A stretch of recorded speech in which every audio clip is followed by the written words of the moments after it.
It's that time of the day when we talk to Nick. The SEC settled charges with a former Coinbase product manager and his brother. Joining us to discuss is CoinDesk Global Policy and Regulation Managing Editor Nick Day, who is also the editor of CoinDesk's State of Crypto newsletter.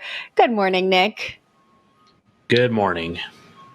All right, let's get right into the story. So this was all tied to the 2022 allegations of insider trading on certain cryptos listed by Coinbase. Give us a recap of what happened.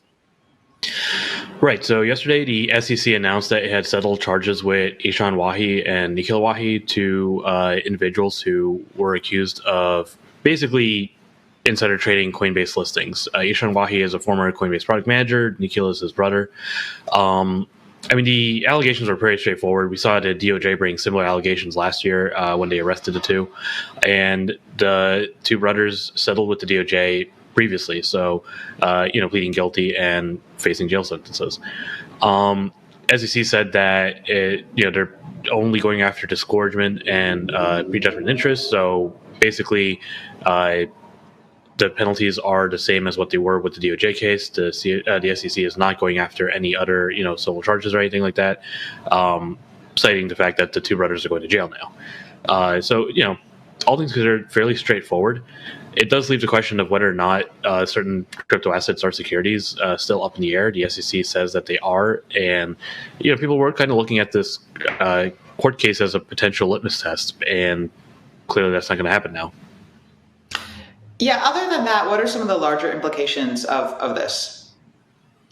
Yeah, I think the biggest one is, this is now the second insider trading case we've seen brought by the U.S. government, and the second victory for the U.S. government. At least as far as this idea that just because you can track data on chain doesn't mean, you can still try and front run certain transactions if you're in charge of listing assets on the platform like OpenSea or Coinbase.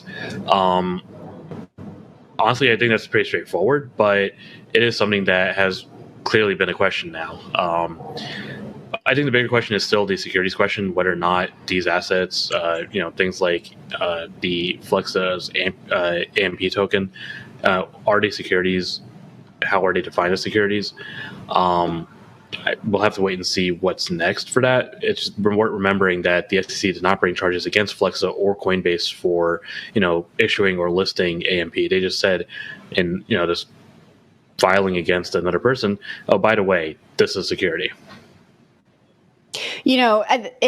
It's interesting we're talking about the securities angle because that's kind of really been what everyone has talked about around this insider case. Like maybe we're going to get some clarity on these tokens that were mentioned in this charge.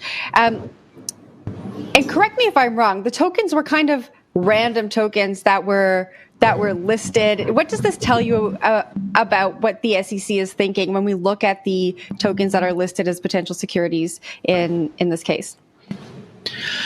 So I think it's worth broadening our scope a little bit. The SEC has brought a couple other cases since this one against the Wahis last year, saying that certain other tokens listed by exchanges like Bitrex are securities.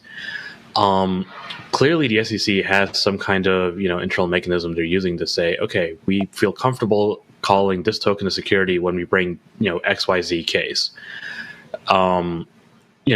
Whether that calculation is indeed just what they're saying, every token is a security or not, I think is a matter of some debate, or could be a matter of some debate for the industry, because the SEC has not come out and actually brought charges tied to all of these tokens. But, clearly there's something they're using to say, okay, well, when we bring a charge on July 2022, we can comfortably call these tokens securities. And if we get challenged on them in court, we'll be able to fight that.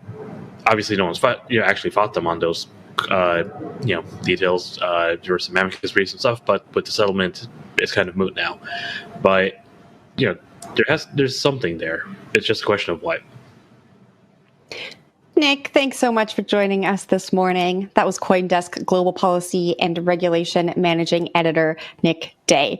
Don't forget to sign up for the State of Crypto newsletter on CoinDesk.com.